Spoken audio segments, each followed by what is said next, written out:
Addin Fonua Blake, after the Sharks from 2025. I had to give a bit of time to think about this before I posted. It's a bit of an unusual one. The club came out initially with a very strong stance, saying they wouldn't let him go unless they got a decent trade in return, which is very similar to what we saw with Reece Walsh.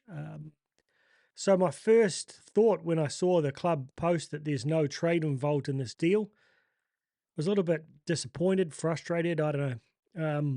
But here's my thoughts. I'm going to reiterate this. A lot of people get frustrated about guys quitting halfway through a contract, but at the end of the day, they're employees.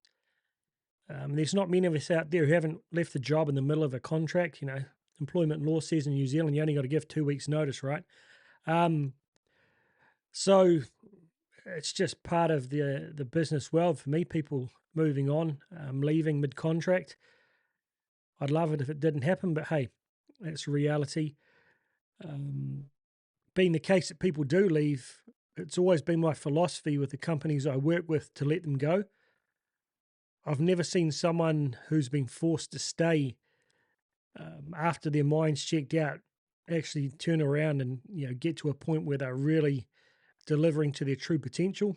When your heart's not in it, it's always very difficult.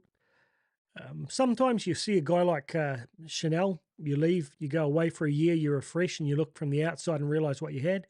And when you come back, you may do a great job, but if you're in that mindset, you've got to step away. And if I'm the employer, I'll try and bridge the gap, but I'm letting them go. Now, again, if we're going back 2 or 3 years, I'd be losing my mind right about now with the way it seems on the surface this has been handled. But I've got 100% faith in Cameron George, Cappy, and Webby. I guarantee you they've got a plan in place. That it may not be another big signing. I have an inkling we may sign another, middle of the road prop. They'll try to level up on half the money and then use the rest of that cap to upgrade guys and hold on to talent that we've got here. Potentially keep an eye out on the open market. So I don't expect to see some big miracle signing, but I think they'll have a very well thought out plan to use the cap that we're going to free up well over $1 million a year. You can do a lot with that. I think, what is it, $8 million is a salary cap at the moment. So that's a big chunk of change there that we've just freed up. That said, I'd much rather he was staying. I'd much rather he wanted to be with us, but he's gone. So I just trust that they're going to come up with a really good plan to use that cap.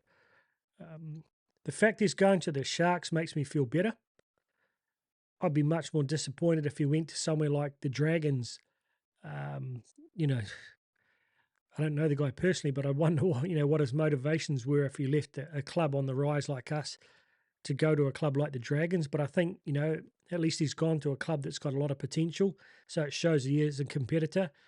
And by all accounts, he took a pay cut to go there over what the Dragons were offering him. So, it shows that he's a true competitor, which gives me the faith that he's going to play out this last year of his contract as hard as if it was his first year. We saw how he performed during COVID when other guys were dropping the ball.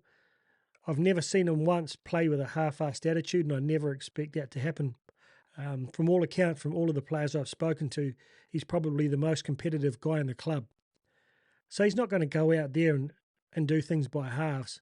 He's got pride. He's a competitive guy. So trust that he's going to play his ass off until the end of 2024.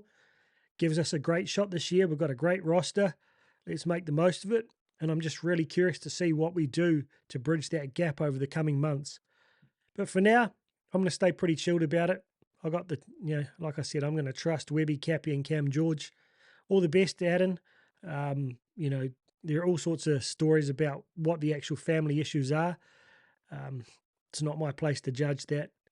Again, family is family, whether it's his parents or whether it's someone else in his family that it's more about. It's not for me to judge. But thanks for the times you've given us, brother. And I look forward to seeing what you deliver in 2024. Up the mighty Wars, still all in.